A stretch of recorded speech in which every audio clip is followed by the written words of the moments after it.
Mornington. Came down in Simon's first year in 2010. Played till 2013, and then I took a year off, and then went back to my home club, Mornington, in 2015.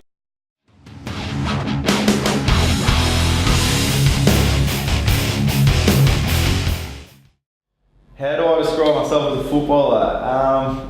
I like to think I work pretty hard and pretty hard at the footy. I'm pretty competitive and I like the contested ball, but I also kind of like sneaking forward as well. Sort of a bit of a swing man, can play in sort of a variety of positions, but like to think of myself as a mid.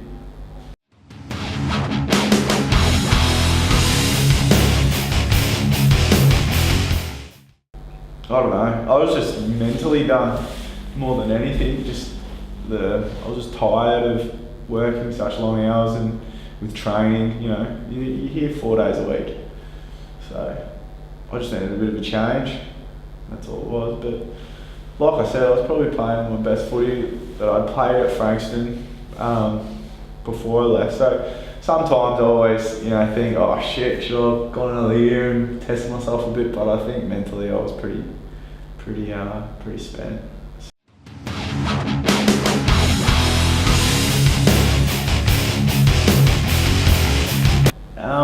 When I came to Frankston, we probably didn't have the success that we wanted, but one of the things that sort of kept me coming back year after year was the friendships and the bonds that we formed. It sort of was a special group because, we obviously needed something to keep our heads up after getting, some pretty heavy losses. So the camaraderie between the boys and things like that was second to none. We used to do everything together. We used to go out for dinner together, breakfast, eat, drink, everything. Train hard together off the track, and then obviously Saturday nights heading up to CQ and stuff for our free entry was a big one. But yeah, so some of the friends I've met down at Frankston is something I'll hold closely to, and yeah.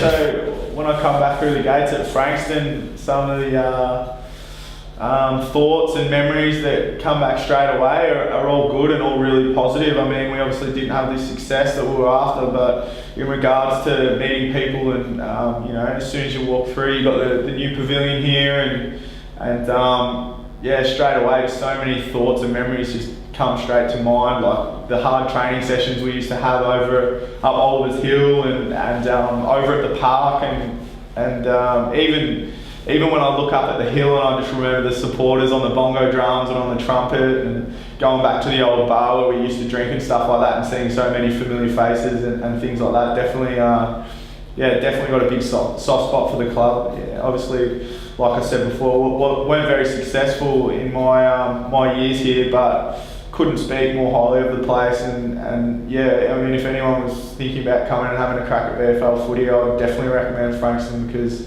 they're obviously going places, and it's a great footy club.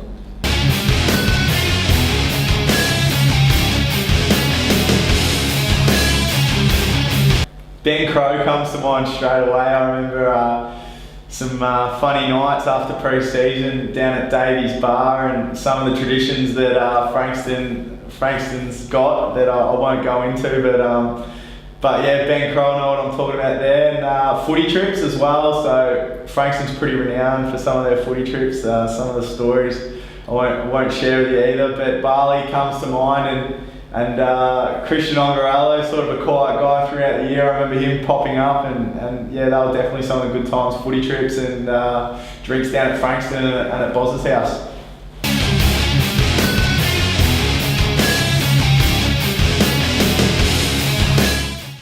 One of the biggest highlights playing at Frankston was sort of just testing yourself against full-time athletes, AFL footballers, and one of my best memories was against Coburg, where they had Benny Cousins and probably 10 or 12 other high-profile players, and we'd had a couple of bad losses the weeks before, and in the media and the papers and things like that, there was a fair bit of hype around the game, and they just wrote us off completely and didn't give us a chance. And pretty much saying we're going to get flogged, and we played out of our skins that day and managed to win by 6 or 7 points. So that was a big memory for me, and also just playing at AFL grounds in general, like the trips driving down with the boys down to Skilled Stadium, and sitting in the locker rooms where great AFL players still play today, and even going down to Victoria Park and Visy Park and things like that, where there's so much history,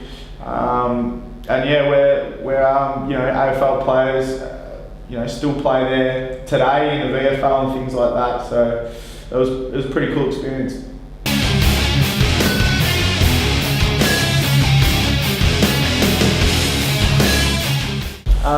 So I took a year off after Frankston and went up north and worked in the mines and sold a few party tickets on the Gold Coast, which was just for something different, and surfed and things like that.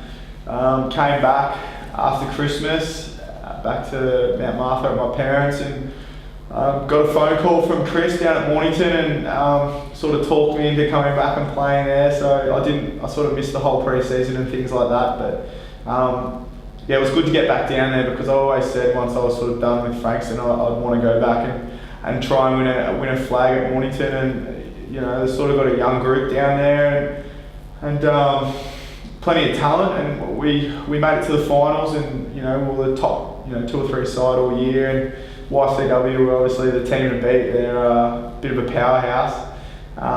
And anyway, we made it to the grand final, and it wasn't to be. They gave us a bit of a touch up, but looking into the future, I'm not too sure.